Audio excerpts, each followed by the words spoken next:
Bueno, esta es la primera parte de este capítulo que se llama Enlaces de los compuestos orgánicos, que es el primer capítulo de la materia del semestre. Entonces, es un capítulo en realidad bastante de repaso, por lo tanto, algunos temas vamos a ir relativamente rápido, en otros nos vamos a detener un poquito más. Sabemos que los compuestos orgánicos principalmente contienen carbono, por lo tanto, la química orgánica se le dice también que es la química del carbono. Una de las cosas más importantes es que justamente el carbono tiene una gran afinidad por hacer enlaces con otros carbonos, ¿verdad? Pero también con otros elementos muy comunes, como serían el nitrógeno, el oxígeno, algunos halógenos y algunos metales, que también vamos a ver durante el semestre. Entonces, el carbono comparte electrones con otros átomos de carbonos y también con algunos otros elementos, como lo acabo de mencionar, donando o aceptando electrones fácilmente, ¿verdad? Entonces, ¿en qué sentido no los dona o los acepta fácilmente? Vamos a ver que el carbono tiene la habilidad de poder donar o hacer enlaces covalentes, principalmente covalentes no polares, pero también a veces covalentes con relativa polaridad. Pero no es tan fácil como pensamos, ¿verdad? Que es escribir una línea y decir, ah, sí, este átomo está enlazado a este y hacemos un enlace, por supuesto, pero ya propiamente en el laboratorio es un poco más difícil que eso. La química orgánica está compuesta principalmente, como dijimos, de carbonos, pero también tiene una gran cantidad de los compuestos, están principalmente formados por carbonos e hidrógenos. Los compuestos que acompañan mucho a la química orgánica, oxígeno, nitrógeno, algunos halógenos, como dijimos, algunos metales, también silicio, aluminio, hierro. Y entonces sabemos que algunos de estos elementos están mucho más presentes en nuestro entorno. Por eso se dice abundancia relativa en la Tierra. Y también podemos ver algunos de estos elementos en cuál es su abundancia relativa en el cuerpo humano. Recordemos que es una abundancia relativa, no puede ser absoluta en ningún momento. Entonces tenemos, por ejemplo, que uno de los principales elementos que encontramos en la Tierra es el oxígeno, y vean que es el mismo elemento que está presente en el ser humano. Entonces, esto es simplemente una noción para que ustedes vean que hay muchos elementos en los que la abundancia es muy, muy poca y aún así tienen su importancia. La estructura atómica que conocemos y la que vamos a utilizar, ¿verdad? Es principalmente la en la que vemos un núcleo y está formado, que es la parte central, por neutrones y protones. Y los electrones que están alrededor de ese núcleo, en lo que vamos a denominar o lo que denominamos orbitales, ¿ok?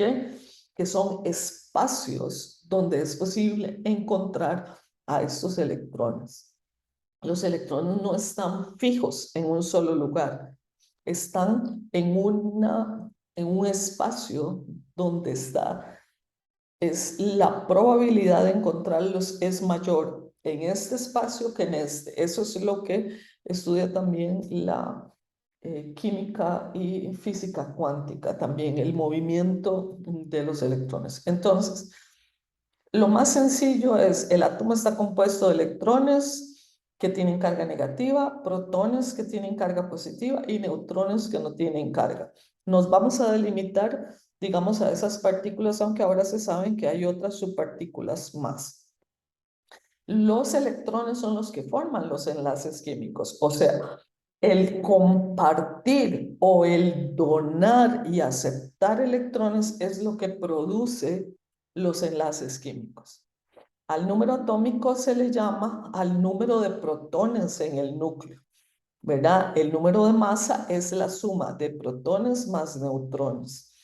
Los isótopos son un compuesto que tenga el mismo número atómico que otro, pero diferente número de masa. Por lo tanto, lo que difieren es el número de neutrones. El peso atómico es el promedio ponderado de todos los isótopos. O sea, el hidrógeno tiene de isótopo al tritio y al deuterio. ¿De acuerdo? Lo que va a variar es el número de masa. Y el peso molecular es la suma de la masa atómica de todos los átomos de la molécula. Esto es características generales que deberían saber o se ven, digamos, en principio en química general o general y biológica. Por lo tanto, como les digo, esto es un repaso. Entonces, en la tabla periódica nosotros encontramos los elementos agrupados de cierta forma, ¿verdad? Y sabemos que en este primer grupo, si empezamos de izquierda hacia derecha, encontramos los metales del primer y segundo grupo, luego metales de transición de la columna 3 a la 12, y luego empezamos a encontrar en la columna 13 la división entre metales y no metales, ¿verdad? Que van de la 13 a la 17. Y por supuesto, disculpen, los gases nobles que están en la 18. ¿Por qué se les llama gases nobles? Porque tienen su configuración llena y ya vamos a ir a eso. Hay que entender bien que el hecho de que un compuesto tenga la configuración electrónica llena lo hace muy estable. Por eso es que es fácil entender, entonces, por qué algunos compuestos pierden electrones u otros compuestos lo ganan para poder llegar a la configuración del gas noble más próximo a ese elemento. Entonces, mucho de lo que vamos a ver tiene que ver con la columna 1, 2 y algunos de los no metales, que es esta división que se ve acá en esta línea roja, donde vemos que viene el boro, luego el carbono, entre aluminio, silicio, el galio, el germanio, el arsénico y así sucesivamente. Esta línea roja que va a dividir los metales y los no metales. Y por supuesto están todo lo que son los lantánidos y otros, pero que nosotros en este semestre no los vamos a ver, excepto nombrarlos de alguna forma, pero nos vamos a ubicar en los metales del primer y segundo grupo y no metales hasta los gases nobles. Muy bien, entonces, características generales que podemos encontrar en la tabla periódica. Encontramos el símbolo del elemento, ¿verdad? Acá. En algunas tablas periódicas también podemos encontrar la configuración electrónica, como viene aquí en la esquina superior derecha.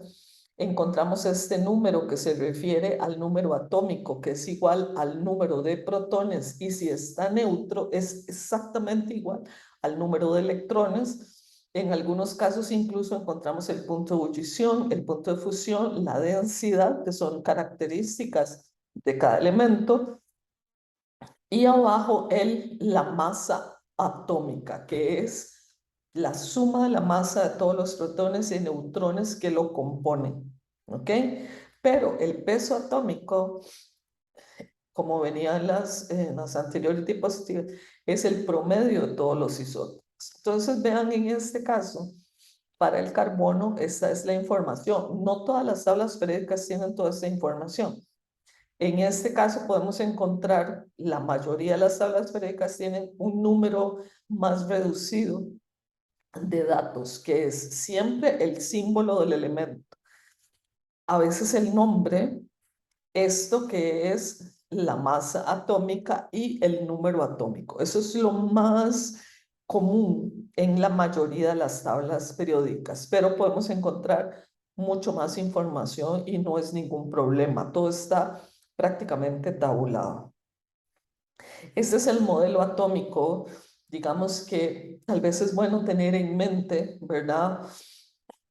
Es un modelo atómico muy sencillo y como dice la palabra, es un modelo, es una explicación de cómo podemos encontrar las partículas en ese elemento lo más básico. Entonces tenemos un núcleo que es muy compacto, donde tenemos protones y neutrones, ¿verdad?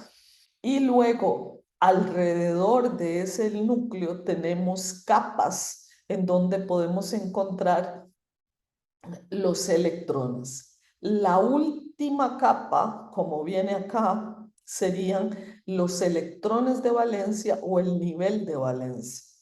O sea, que si un compuesto tiene un núcleo y tiene varias capas, la última capa que contiene esos electrones es lo que llamamos la capa de valencia y serían los electrones de valencia, que son incluso los que se mueven con más facilidad porque son los que están atraídos con menos fuerza por el núcleo, porque los neutrones tienen carga cero, los protones tienen carga positiva.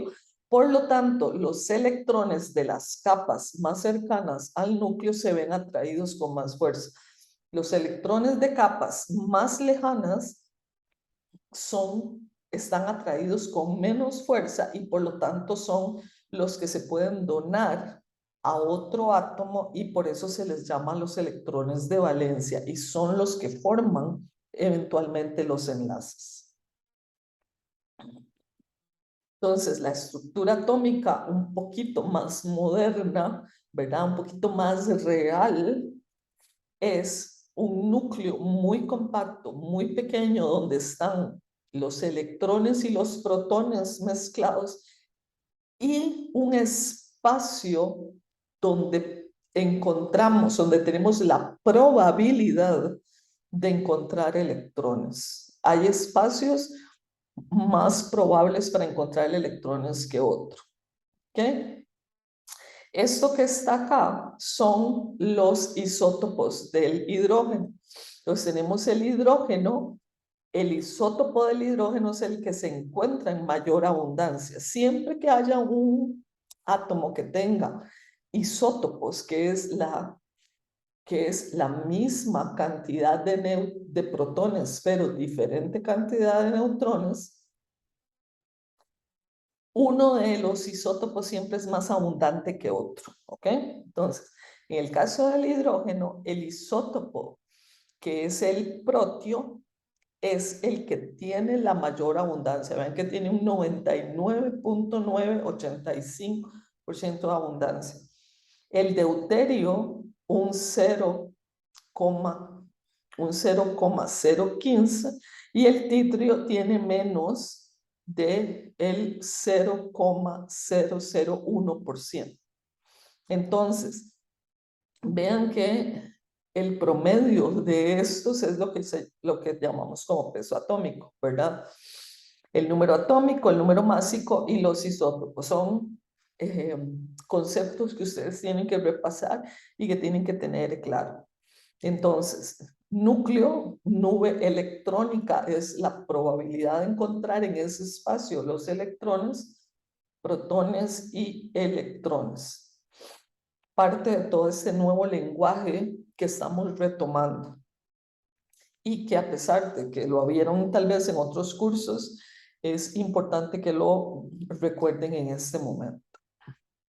¿Por qué son importantes los isótopos? Porque los isótopos se pueden usar para estudiar el pasado, o sea, ver la evolución de las especies. ¿Cuántos años tiene una especie de haber existido en el pasado? Entonces, han oído hablar tal vez del carbono 13, carbono 14, ¿verdad? El carbono 14 es radioactivo, por lo tanto es inestable.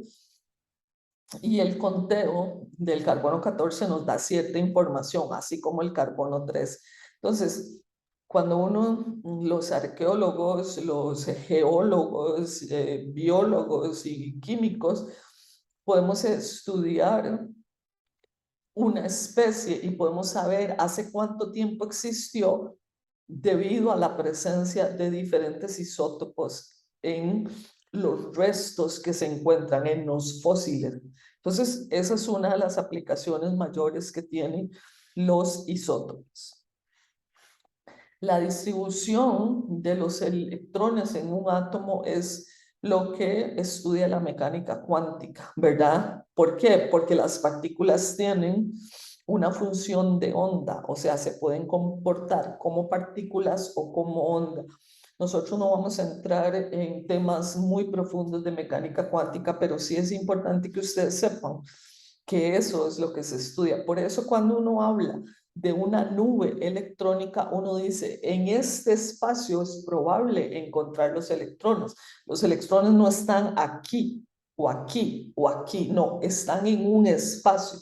Y en ese espacio yo tengo probabilidad de encontrar los electrones. ¿De acuerdo? Entonces, los electrones que se encuentran, como dice aquí, en el orbital atómico más cercano al núcleo, tienen la energía más baja. Los electrones que están en los orbitales más alejados del núcleo, por lo tanto, tienen una energía más alta. Y hay algunos orbitales que se les llama degenerados porque tienen la misma energía que otros. La tabla periódica, una de las tablas periódicas que tiene mucha utilidad para nosotros, no solamente acá, sino también a nivel internacional, es la tabla del doctor Hill Chaverry, ¿verdad? Él murió ya hace muchos años, pero nos dejó un gran legado que fue la tabla periódica en donde, como ustedes pueden ver en la columna de la izquierda, se encuentran los orbitales y los niveles de energía, y entonces es relativamente fácil hacer la configuración electrónica, que es la cantidad de electrones que podemos acomodar en los diferentes orbitales, ¿de acuerdo? Entonces, por eso tenemos, él estudió por mucho tiempo la tabla periódica y hizo un reacomodo de esto, llamando estos elementos representativos, elementos de transición, tierras raras, ¿verdad? Y su trabajo es muy reconocido. Entonces aquí nosotros podemos ver que en la columna de la derecha tenemos los periodos, o sea, los niveles, y podemos ver que aquí se acomodan por grupos, ¿verdad? Los metales del primer y segundo grupo, del tercer grupo ya empezamos a tener no metales, hasta los del grupo 8, que son precisamente los gases nobles. Y la división aquí entre metales y no metales, ¿ok? Bien, entonces los orbitales atómicos son los espacios donde es más probable encontrar los electrones. Tenemos orbitales atómicos de tipo S, P, D y F, ¿ok?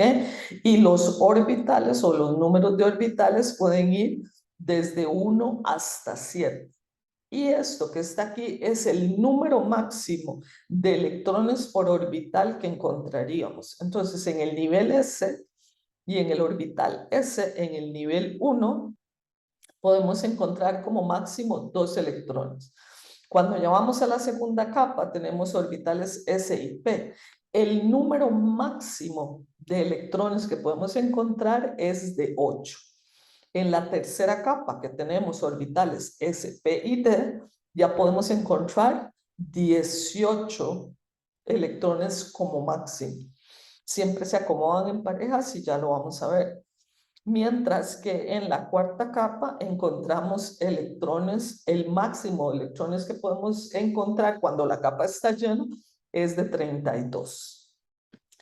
Pero no necesariamente tenemos que tener para un elemento toda la capa llena, ¿verdad? Vamos a ver que hay compuestos, perdón, hay elementos que tienen la mitad de la capa o la capa incompleta. Estos son algunos modelos de cómo se ven los orbitales. El orbital S se ve esférico, mientras que el segundo nivel se ve más como si fueran dos espacios, ¿verdad? Entonces, en esos espacios es donde más probable encontrar los electrones. El nivel tercero, vean que tiene todas esas formas donde podemos encontrar los electrones. Bien, entonces la configuración electrónica, para poder llenar nosotros, para saber cuál es la configuración electrónica de un átomo, tenemos que poder saber cómo llenar esos orbitales, ¿verdad? Y cómo poder llenar los niveles de energía. Y tenemos dos principios y una regla, como dice aquí, el principio de Asbach, el principio de exclusión de Pauli y la regla de Hahn. Entonces, ¿qué es lo que es la configuración electrónica? Esto que está aquí. Este es para el helio.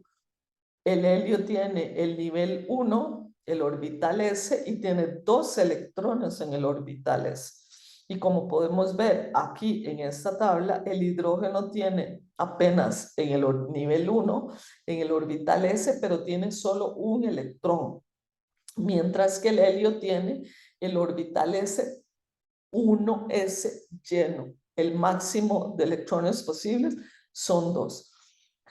Un electrón hacia arriba, un electrón hacia abajo por el spin. ¿Qué es el spin? El momento de spin es cómo gira el electrón en su eje, sobre su eje, y produce un campo magnético.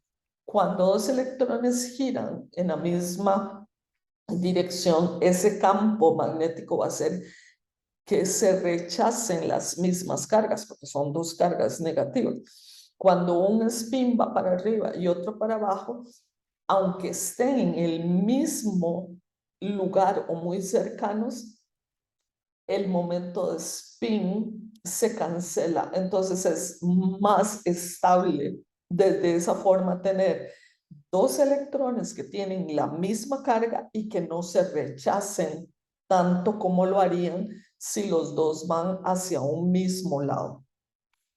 Por eso siempre se dibuja un electrón o una flecha con la punta hacia arriba y otra con la punta hacia abajo cuando están en un mismo orbital.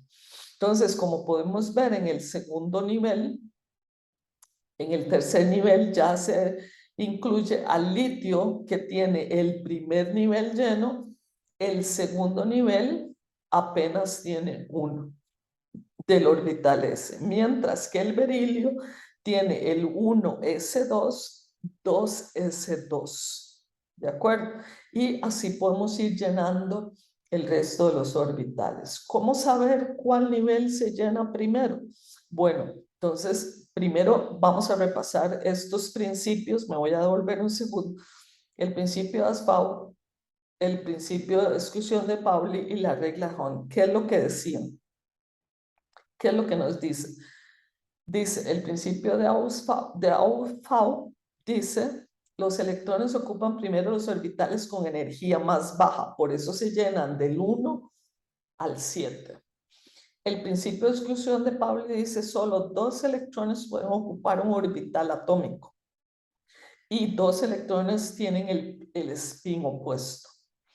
Y la regla de Hahn dice, los electrones ocupan orbitales degenerados vacíos antes de aparearse en un mismo orbital. ¿Por qué? Para llenar o semillenar las capas. Eso es más estable que dejar orbitales vacíos.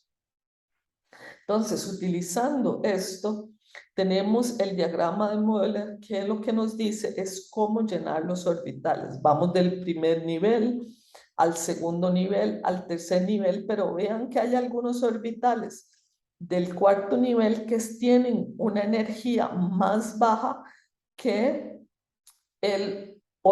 que parte del orbital del tercer nivel. Entonces, cuando ya empezamos a ver niveles, ven que los orbitales se van mezclando unos con otros, entonces se nos es difícil memorizar cómo llenar los orbitales. Entonces, para eso existe el diagrama de Moller.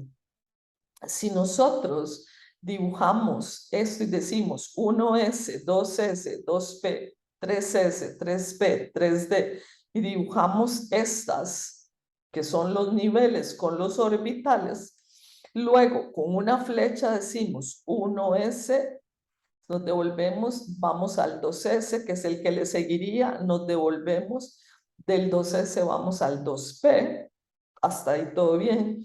Del 2P vamos al 3S, hasta ahí todo bien. Pero vean que del 3S vamos al 3P. ¿Qué debería seguir? El 3D, pero no sucede eso, sino que vemos que es el del 3P brinca al 4S. Y una vez que llenamos el 4S, ahora sí, vamos al 3D y 4P, y del 4P al 5S, y luego del 5S al 4D, 5S, 5P, perdón, 6S, y ahora sí al 4F. Entonces vean que el diagrama de Moller, si entendemos cómo poder hacer este diagrama, es mucho más fácil que memorizar cuáles son los niveles y el orbital que sigue para llenarse. Entonces eso es súper importante a la hora de hacer un ejercicio, que aprendamos a hacer este diagrama. Entonces vean que aquí está representado en un modelo muy sencillo el núcleo, los diferentes niveles del 1 al 7, que también hay algunos subniveles, y vean que entonces, por ejemplo, aquí en esta figura de la superior derecha, decimos, en realidad, como dice aquí, la configuración electrónica es un acomodo de los electrones de ese elemento, ¿verdad? Entonces, esta es una configuración, una notación desarrollada, una notación con flechas de todos los niveles, como se han llenado, y cómo se llenan las flechas, uno para arriba, otro para abajo. Vean, utilizando aquí el diagrama de Moller también, y una notación con base al gas noble anterior sería que el arsénico, este gas noble, argón, perdón, argón, llega hasta aquí y luego se sigue el nivel 4S. ¿Pero qué implica el argón? Implica toda esta parte, desde el 1S hasta el 3P. Y recordemos que los P tienen PX, PY y PZ, ¿verdad? Entonces, por eso es que en un orbital P, además está el 2S, el 2P, y se llenan con 6 electrones, ¿ok? Entonces, eso es importante saberlo. Me voy a devolver un segundo para que vean aquí cómo está aquí. 2S, 2PX, 2PY, 2PZ. Entonces, por eso, en el orbital P siempre hay 6 electrones, ¿de acuerdo? En el orbital 3P también hay 6 electrones, porque sería el 3S más 2 del PY, 2 del PZ, 2 del PX, ¿ok? Y el D tiene 5 espacios, y si tiene 2 electrones por espacio serían 10. Y el F tiene 7 espacios, por 2 electrones serían 14, más los de el 7, por ejemplo, es, ¿verdad? 7S, 7P, que tienen 6, luego los F, los D y los F. Entonces, así es como se llena. Casi nunca vamos a utilizar hacer la configuración absoluta o la configuración hasta niveles tan lejanos como el 7, pero es importante que entendamos cómo se usa llenar la configuración electrónica. Entonces, por ejemplo, acá, para tener la configuración del boro, tenemos la estructura del boro, ¿verdad?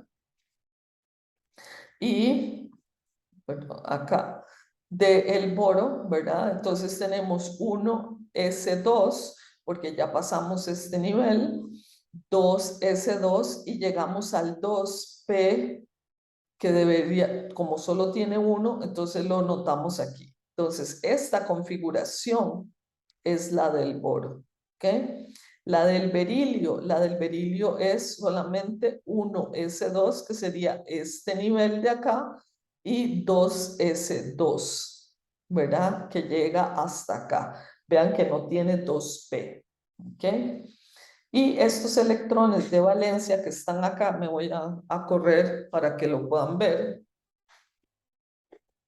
que son estos, ¿verdad? Entonces tenemos el boro, vean que tiene 3 electrones de valencia, que son los 2 del nivel 1s y los 2 del nivel 2s, que sería esta última capa, y uno del 2p1. Y se ponen dos juntos y uno acá separado. Y los del berilio, que solo tiene el último nivel de energía, 2s2, estos son los 2 electrones de valencia que le pertenecen al berilio. Parte ejemplos más. Con el fósforo, me voy a correr para que se vea. Entonces vean que en el caso del fósforo está en el nivel 3, entonces tenemos que pasar 1s2, 2s2, 2p6, 3s2 y 3p3. Hasta aquí llegó. Este último nivel es el nivel de valencia, que tiene todos estos. 2 del nivel del 3s2.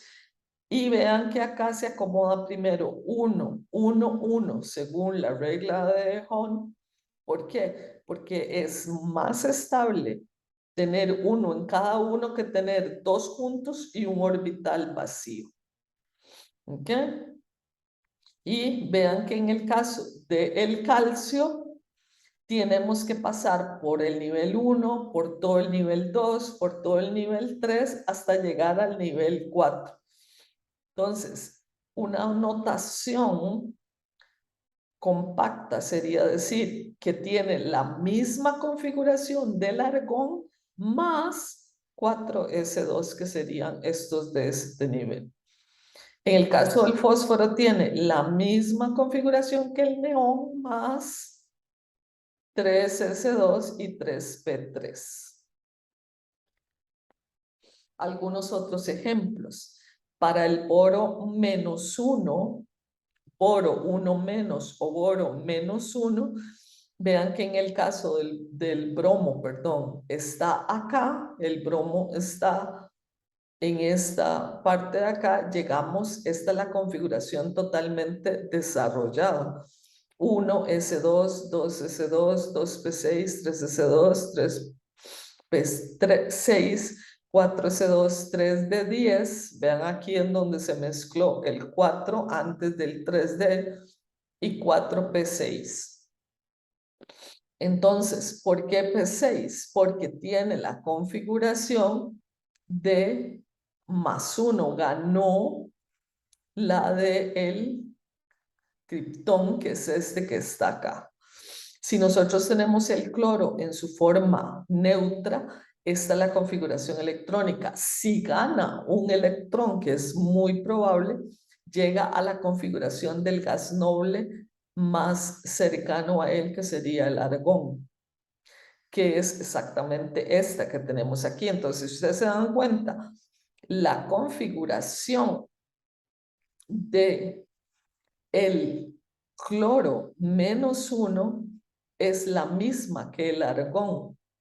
Y a su vez, el potasio +1 tiene la misma configuración del argón. O sea, esta configuración es más estable que esta y esta más estable que esta. Por eso los metales tienden a perder un electrón y los no metales a ganarlo para parecerse al gas noble más cercano a ellos. ¿Ok?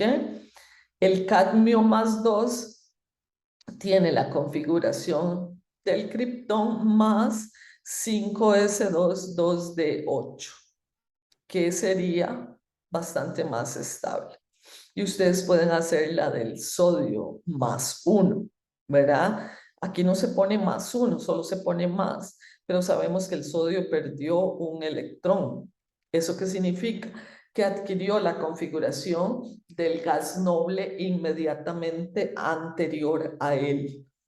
Recuerden que los gases nobles se llaman gases nobles porque realmente tienen una configuración súper estable, su capa está completamente llena. Entonces, por eso, los metales del primer y segundo grupo tienden a perder 1 o 2 electrones para parecerse al gas noble anterior. Y los halógenos tienden a ganar un electrón para parecerse al gas noble que está justo después de él. ¿Por qué? Porque todos los gases nobles tienen una configuración de ese nivel completamente llena. O sea, el helio, el neón, el argón, el criptón, el xenón, el radón, todos ellos tienen la capa, con las capas y los niveles completamente llenos. Vamos a tener algunas palabras y me voy a correr para acá para que ustedes puedan ver. Más bien, para acá. Para que puedan ver eso. Cuando tenemos un carbono neutro, lo representamos así. Cuando tenemos un carbono que perdió un electrón, le decimos catión o carbocatión. Y cuando tenemos un carbono negativo, le decimos un anión o un carbanión. Vamos a usar entonces alguna de esa nomenclatura posteriormente durante el semestre. Los compuestos moleculares son compuestos que tienen un enlace entre dos elementos que tienen exactamente la misma electronegatividad. Esto significa que su enlace es no polar. Es un enlace en igual condición. Por lo tanto, muchos de los halógenos se presentan como compuestos moleculares. Cloro 2, bromo 2, yodo 2, helio 2. Entonces, la forma de representar el enlace es poner dos elementos, un cloro, como en este caso, un cloro y otro cloro, con una línea que une esos dos elementos cloro. ¿Y qué quiere decir esa línea? Que el cloro está poniendo un electrón y el otro cloro está poniendo otro electrón de valencia y se forma el enlace, un enlace simple, un enlace sigma entre esos dos elementos. Entonces, este es un enlace sigma entre dos bromos o entre el bromo molecular, entre el yodo y entre el hidrógeno. Cuando hablamos de por ejemplo, del oxígeno molecular, tenemos un oxígeno que comparte un enlace doble. El enlace doble está constituido por un enlace sigma y un enlace pi. Ya vamos a ver con más detalle qué es eso. Y además tiene pares de electrones desapareados, que son estos puntitos que vemos aquí. Esta es la representación del oxígeno molecular.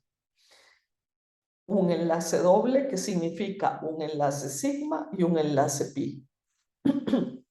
Y el enlace entre dos nitrógenos o nitrógeno molecular es un enlace triple, donde tenemos un enlace sigma, un enlace pi1 y un enlace pi2, o lo que es lo mismo, dos enlaces pi. Todos estos enlaces entre elementos que tienen la misma electronegatividad son enlaces covalentes no polares. Entonces, un enlace sigma, también podemos encontrar enlaces covalentes polares, que es cuando un elemento se une a otro, pero que tienen diferente electronegatividad.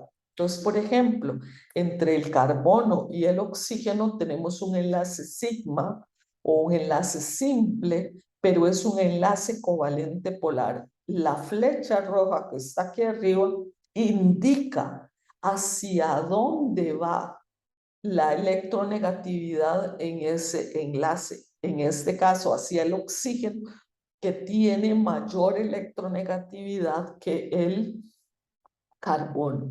Mientras que si yo tengo que señalar hacia dónde va el enlace, la polaridad de un enlace cloro 2 no puedo, porque los dos tienen exactamente la misma electronegatividad. Entonces, un enlace entre un carbono y un oxígeno, o entre un carbono y un hidrógeno, debería ser también entonces un enlace covalente polar, porque hay una diferencia de electronegatividad. Pero ¿qué pasa? En el caso del carbono con el hidrógeno, es tan poca la diferencia en electronegatividad que se le considera enlace covalente no polar, igual que los enlaces, como vemos acá, entre elementos que son exactamente iguales. Entonces, ustedes dirán, bueno, ¿cómo determino cuándo tengo un enlace covalente polar o cuándo tengo un enlace covalente no polar? Bueno, nos fijamos en la tabla de electronegatividad. Entonces, hay valores tabulados, son valores relativos. Se determinó que el elemento más electronegativo es el flúor. Por lo tanto, el flúor tiene una electronegatividad de 4, ese es el número máximo. De ahí en adelante, todos los elementos se les da un número de atracción de electrones, por lo tanto, un número de electronegatividad. Entonces, la electronegatividad, como dice esta flecha, se incrementa de izquierda a derecha y de abajo hacia arriba. Por lo tanto, hacia donde están los colores más cálidos es más electronegativo. Entonces, si nosotros hacemos la resta entre esos números de electronegatividad, entre los valores de electronegatividad, podemos determinar si es un enlace cuantificar. Entonces, si es un enlace covalente polar, no polar. Entonces, hay una escala relativa, también esta es otra tabla que tiene todavía más valores. Vean que la tabla, me voy a devolver, anterior es la tabla que ustedes tienen en el libro y en realidad tiene pocos valores, pero hay tablas donde tenemos muchísimo más valores y todos los elementos de la tabla periódica pues ya están tabulados, ¿ok? Entonces, esta es como la generalidad. Cuando la diferencia entre el valor de electronegatividad de un átomo y del otro al hacer la resta es menor de 0.5, estamos hablando de un enlace covalente no polar. Si ese valor está entre 0.5 y 1.9, es un enlace covalente polar.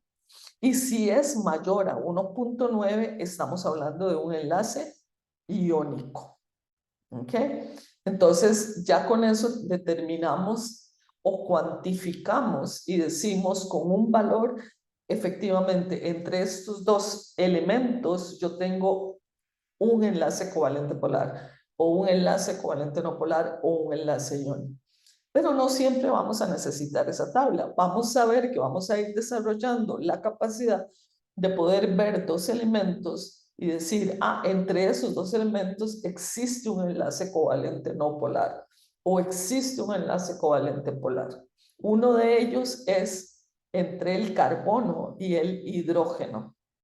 Aunque si ustedes buscan en la tabla, vamos a irnos para atrás, el valor del hidrógeno y el valor de electronegatividad del hidrógeno y el valor de electronegatividad del carbono, si le restan a 2.5, 2.1, se van a dar cuenta de que esa diferencia justo está entre la tabla en la que consideramos que tenemos un enlace covalente no polar. Entonces vean que entre el carbono y el hidrógeno vamos a considerar siempre que la diferencia es tan poca en electronegatividad que lo vamos a considerar un enlace covalente no polar. Bien, entonces los compuestos iónicos, ¿qué son? Los compuestos iónicos son aquellos en que tenemos una carga, un elemento positivo completamente y un enlace y un elemento negativo, y por lo tanto se atraen porque son cargas contrarias, como decir el sodio y el cloro.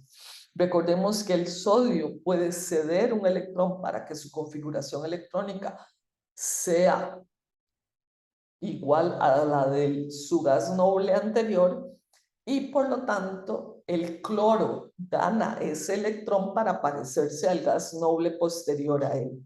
Entonces es un ganar-ganar de ambos, ¿verdad? El sodio suelta su electrón, gana estabilidad electrónica, y el cloro atrapa ese electrón y gana estabilidad electrónica. Y se convierte el sodio en un catión, el cloro en un anión, y son carga positiva, carga negativa, se atraen indiscutiblemente. Entonces forman, los compuestos iónicos tienden a ser sales y tienden a ser sólidos porque forman precisamente estructuras muy compactas gracias a que son compuestos de cargas opuestas. Y entonces, como podemos ver aquí, forman una matriz súper compacta en donde se alterna una carga positiva con una negativa, carga positiva con una negativa, y así sucesivamente, hasta formar una matriz de este tipo. Entonces, vemos que tenemos una atracción completamente electrónica, por lo tanto es uno de los enlaces, es el enlace más fuerte que podemos conocer. Un enlace iónico necesita muchísima energía para poder separar dos cargas que son contrarias y que se atraen con una fuerza enorme. En la química orgánica no es tan común, pero no quiere decir que no existan enlaces iónicos que vamos a encontrar. Los compuestos covalentes, contrariamente a los compuestos iónicos, lo que son es un compartir de electrones. No es que yo le cedo mi electrón y el otro lo gana, sino compartamos estos electrones en un espacio que llamamos un orbital atómico. Es una forma de explicar que dos electrones se atraigan a tal punto que forman un enlace traslapando sus nubes electrónicas, pero ninguno gana ni ninguno cede el electrón, sino que comparten esa carga en esa nube electrónica, como podemos ver esta fotografía en donde vemos dos rueditas blancas como que se funden, las nubes electrónicas, pero no es que un elemento le está cediendo el electrón a otro. Entonces, eso es lo que llamamos compuestos covalentes, donde compartimos electrones, ya sea polares, covalentes polares o covalentes no polares. Tenemos esos dos tipos de enlaces covalentes. Los mapas de potencial electrostático lo que nos dan es como una fotografía. Es una forma de decir hacia dónde encontramos la parte más positiva y la parte más negativa de ese enlace. Entonces, por ejemplo, el enlace entre el hidruro de litio, donde el litio es un metal del primer grupo que cedió su electrón y lo ganó el hidrógeno para convertirse en un hidruro, vemos que la parte más positiva es la que tiene los colores fríos y la parte más negativa es la que tiene los colores cálidos. Entonces, la carga negativa está hacia el hidruro en un enlace como este, que es un enlace covalente polar. En cambio, en el hidrógeno, que tenemos un enlace covalente no polar, vemos que tenemos dos cargas, tenemos el mismo color. ¿Por qué? Porque los dos hidrógenos son de igual de electronegatividad, por lo tanto es un enlace covalente no polar. Entonces es un mismo color porque no hay diferencia de electronegatividad.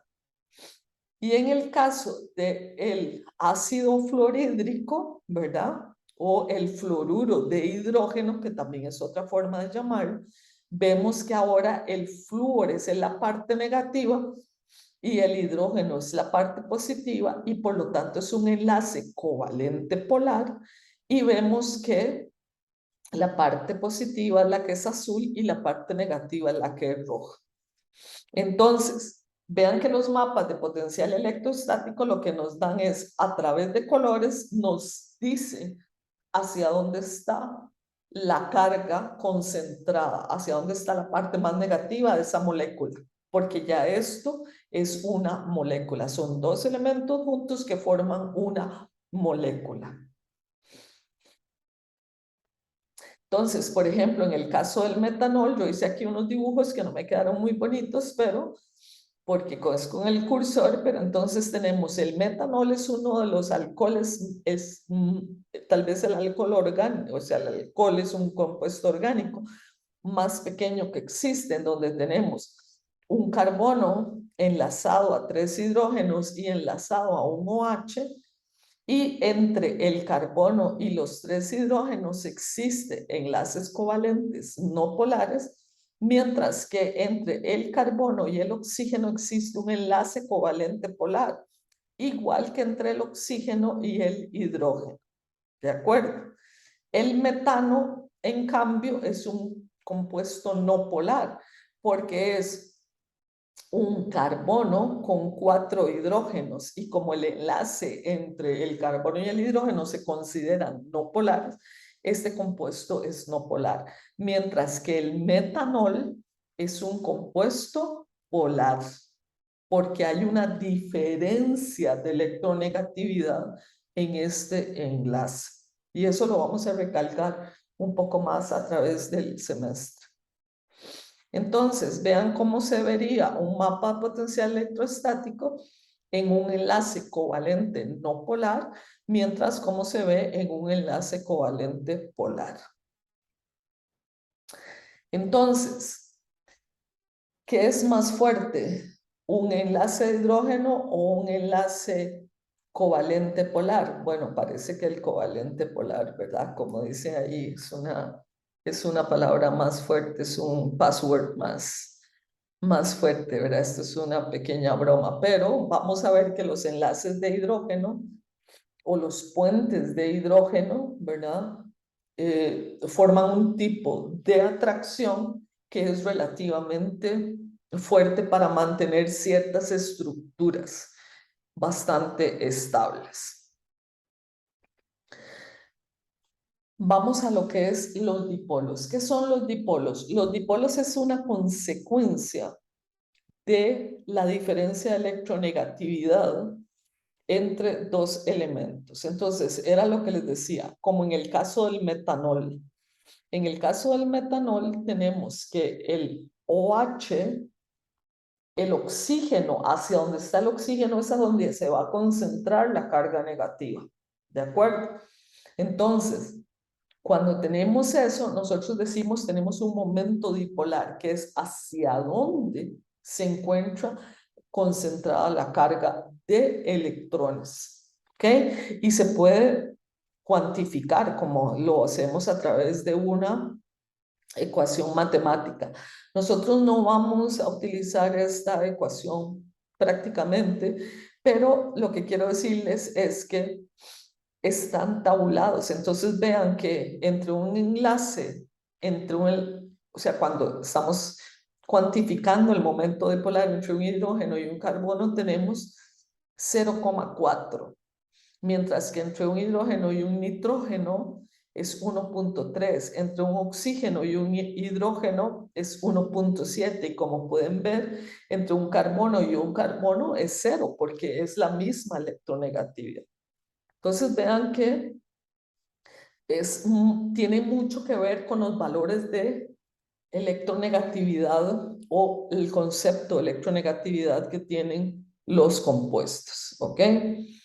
Entonces, nosotros a veces vamos a tener moléculas como es el ácido clorhídrico o el agua, o en el caso de la acetona o la 2-propanona o la propanona, que son nombres UPAC de estos compuestos, es un nombre común, en donde nosotros, sin ningún cálculo, aún así podemos determinar si hay un momento dipolar en esa molécula, hacia dónde está concentrada la carga de esa molécula. Entonces vemos que en el caso del ácido clorhídrico, la parte positiva es el hidrógeno, la parte negativa es el cloro, y entonces el momento dipolar va hacia la parte más negativa, que es lo que nos trata siempre de decir el mapa de potencial electrostático. En el caso del agua, vean que tenemos hacia arriba, hacia donde está el oxígeno que tiene pares de electrones desapareados, hacia donde se concentra la carga. Y en el caso de la acetona, como podemos ver, se concentra hacia el oxígeno, que tiene un enlace doble con el carbono. ¿De acuerdo? Entonces, en este caso hay un momento dipolar hacia acá.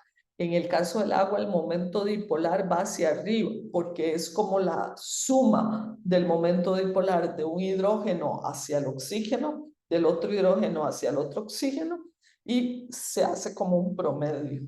Y en este caso, igual, hacia allá, el momento dipolar es hacia el oxígeno. Por lo tanto, me voy a volver, estas moléculas son polares. ¿Qué pasa en el caso, por ejemplo, del CO2? En el caso del CO2 tenemos una molécula donde tenemos dos momentos dipolares, porque la molécula se dibuja así. Y tenemos carbono-oxígeno, carbono-oxígeno. Van los momentos dipolares, uno para allá y otro para acá, se cancelan. Por lo tanto, aunque la molécula tiene momento dipolar, ¿verdad? La molécula es no polar. Entonces, la molécula es no polar, aunque tenga momento dipolar. Esto es una excepción a la regla. Dependiendo de la estructura que tenga la molécula, vamos a poder decir, esa molécula, el momento dipolar se cancela y por lo tanto la molécula es no polar, a pesar de que tenga momento dipolar. Son algunas excepciones a las reglas. Entonces, por ejemplo, esta es una de ellas, el CO2. Se cancela el momento dipolar que va para allá con el que va para el otro lado y por lo tanto al final el momento dipolar es cero. Lo mismo pasa con el tetracloruro de carbono. Todos los momentos dipolares se cancelan porque es una estructura tetraédrica y el momento dipolar que va para allá se cancela con el de aquí y el de aquí con el de allá, y por lo tanto la molécula como un todo es no polar. Pero cuando no hay cancelación de los momentos dipolares, tenemos una molécula polar y que tiene un momento dipolar que va en esta o en aquella dirección, como es el caso del clorometano, el caso del agua y el caso del amoníaco, que el momento dipolar final va hacia arriba, aquí va hacia donde están los electrones desapareados, y aquí va hacia donde está el cloro, que es la parte más electronegativa de este compuesto. Entonces, cuando yo tengo un elemento más otro elemento, tengo una molécula. Y tenemos que ir integrando las cosas. En la química orgánica, nosotros tenemos que aprender que toda la materia que vamos viendo nos va a servir en algún momento para dar una explicación a lo que viene posterior. Entonces, de ahora en adelante, muchas de las cosas que vamos aprendiendo las vamos a ir integrando para entender cómo se forman los enlaces, cómo reaccionan las moléculas y cómo se dan ciertos mecanismos de reacción. Entonces, vamos a tener que recordar cosas de electronegatividad, de momento dipolar, de tipos de enlace, de qué es una molécula, qué es un elemento, si es un elemento electronegativo, si es un elemento electropositivo, si se forma un anión, si se forma un catión, configuración electrónica, estabilidad, resonancia. Vamos a ir integrando diferentes conceptos para poder explicar qué es lo que está pasando. Entonces, ya vimos un poco de qué es un elemento, cómo está compuesto, tiene partículas, que son los protones, neutrones, electrones, los momentos dipolares, electronegatividad, configuración electrónica. Ahora vamos a integrar eso a lo que son las moléculas, que es cuando juntamos, como dice aquí, un elemento más otro elemento y lo hacemos una molécula. Las moléculas vamos a tender a representarlas de varias formas. Una de ellas es a través de la fórmula molecular. ¿Qué quiere decir la fórmula molecular? La fórmula molecular es decir, cuántas piezas de cada elemento tenemos, cuánta cantidad de carbonos tenemos en esta molécula, cuánta cantidad de hidrógenos. Si tiene otros elementos diferentes a carbonos e hidrógenos, cuántos oxígenos hay, cuántos nitrógenos hay, cuántos halógenos tiene, si es que los tiene. Entonces, como vemos aquí, CNHN, NNON, esta N pequeña, lo que nos dice, va a ser un número entero que nos dice cuántos carbonos tenemos, cuántos hidrógenos tenemos, cuántos nitrógenos tenemos, si es que esos elementos son parte de esa molécula. Entonces, en el NaCl solo tenemos un cloro y un sodio. En el agua tenemos 2 hidrógenos y un oxígeno. En el diclorometano tenemos un carbono, 2 cloros, 2 hidrógenos. En esta otra molécula tenemos 6 carbonos, 6 hidrógenos y 4 oxígenos. Y luego le vamos a poner nombre. Entonces, estas son moléculas y están formadas por diferentes elementos. La molécula de cloruro de sodio está formada por un cloro y un sodio. La molécula de agua está formada por 2 hidrógenos y un oxígeno. Y así con cada compuesto. La representación de Lewis de los átomos es en realidad la representación de una molécula en donde representamos a los átomos con sus electrones de valencia. Entonces, como podemos ver, el ácido fórmico, vean que esta que está aquí abajo es la fórmula molecular en donde nos dice que tenemos un carbono, 2 hidrógenos y 2 oxígenos, pero esa fórmula molecular no necesariamente nos dice cómo están enlazadas esas piezas. La representación de Lewis o Lewis, como en otras personas también lo pronuncian, lo que nos dice es esas piezas que forman el ácido metanoico o ácido fórmico están enlazadas de esta forma. Si yo las enlazo de otra forma, es otro compuesto. Entonces aquí la forma de enlazar también tiene que ver. Entonces, el ácido nítrico, vean que está enlazado, esta es la fórmula molecular, pero vean cómo está enlazado, incluso tiene cargas. Y todos esos puntos que están ahí son los electrones que forman los enlaces y los electrones desenlazados o los electrones que no forman enlaces, que también se representan en la estructura de Lewis. Entonces, el formaldehído, esta es la fórmula molecular, esta es la estructura de Lewis. El ácido carbónico, esta es la fórmula molecular, es un anión porque tiene una carga, tiene 2 menos, y esta es la estructura de Lewis. El nitrógeno es una molécula, un nitrógeno molecular, y esta es la representación. Aquí está el enlace triple y los electrones desapareados de cada nitrógeno. ¿Lo ven? Aquí tenemos pares desapareados, 2 para este oxígeno. Aquí tenemos 3 pares desapareados para este oxígeno, 3 pares desapareados y por eso tiene carga negativa. Todo eso tenemos que aprender cómo representarlo y también qué significa. Entonces, esta molécula es un anión, pero estas moléculas no tienen carga. Esta, a pesar de que tiene carga, este oxígeno negativo se cancela con este nitrógeno positivo. Por lo tanto, esta molécula como un todo es neutra, a pesar de que hay 2 elementos que tienen carga, uno negativa y otra positiva.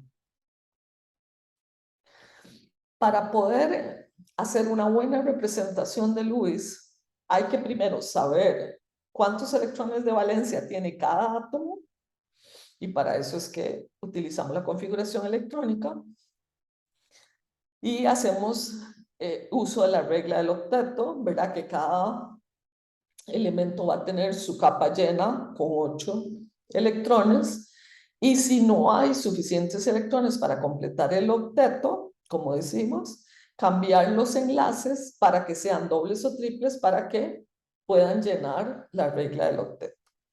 Calcular las cargas formales, que es otra cosa que es importante, y evaluar la estructura. Y generalmente el átomo electronegativo es el que va en el centro. Entonces veamos algunos ejemplos.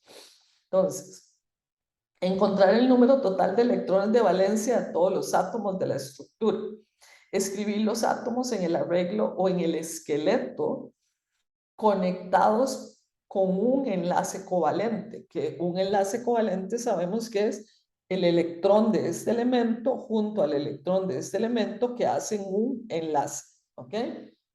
Los enlaces más comunes son el hidrógeno solo puede hacer un enlace, los halógenos solo pueden hacer un enlace, el oxígeno puede hacer 2 enlaces covalentes o un enlace doble. El nitrógeno puede ser 3 enlaces covalentes o un enlace doble y uno simple o un enlace triple. Y el carbono solo puede hacer 4 enlaces covalentes o también puede hacer enlaces dobles o incluso enlaces triples. Esto es algo que vamos a tener que ir entendiendo y practicando conforme hacemos diferentes estructuras. Entonces veamos en este caso. La estructura de Lewis, primero vemos los electrones de valencia. Entonces, por eso tenemos que hacer uso de la configuración electrónica. ¿Ven? Ya aquí tenemos asociación entre configuración electrónica, estructura de Lewis. Entonces, sabemos que esta es la configuración electrónica, los electrones de valencia para estos átomos. Si nosotros queremos hacer la estructura de Lewis del metano, vean que tenemos que poner el carbono en el centro, los electrones del carbono, que son 4, y hacemos 4, lo enlazamos a 4 hidrógenos. Cada hidrógeno aporta un electrón para que entre este carbono y este hidrógeno hay un enlace simple formado por un electrón del carbono y otro electrón del hidrógeno. Como el carbono tiene 4 electrones de valencia, puede enlazarse a 4 hidrógenos, ¿ok? Cuando son enlaces simples. El nitrógeno enlazado a 3 hidrógenos tiene un enlace simple aquí, un enlace simple con este hidrógeno, otro con este, y un par de electrones desapareados. ¿Por qué? Porque su capa de valencia tiene 5 electrones en su capa de valencia. El oxígeno, en el caso del oxígeno, vean que tenemos para el agua 2 electrones que pueden enlazarse, cada uno con un hidrógeno, y 2 pares desapareados. Y en el caso del hidrógeno, del fluoruro de hidrógeno o del ácido fluorhídrico, tenemos que tiene 7 electrones de valencia, 2, 4, 6 y una son 7. Por lo tanto, este se enlaza a otro hidrógeno, hace un enlace simple y tiene 3 pares de electrones desapareados. Y estas son las estructuras de Lewis de el metano, el amoníaco, el agua y el ácido fluorhídrico. La carga formal de un elemento se calcula haciendo una ecuación en donde decimos que tenemos electrones de valencia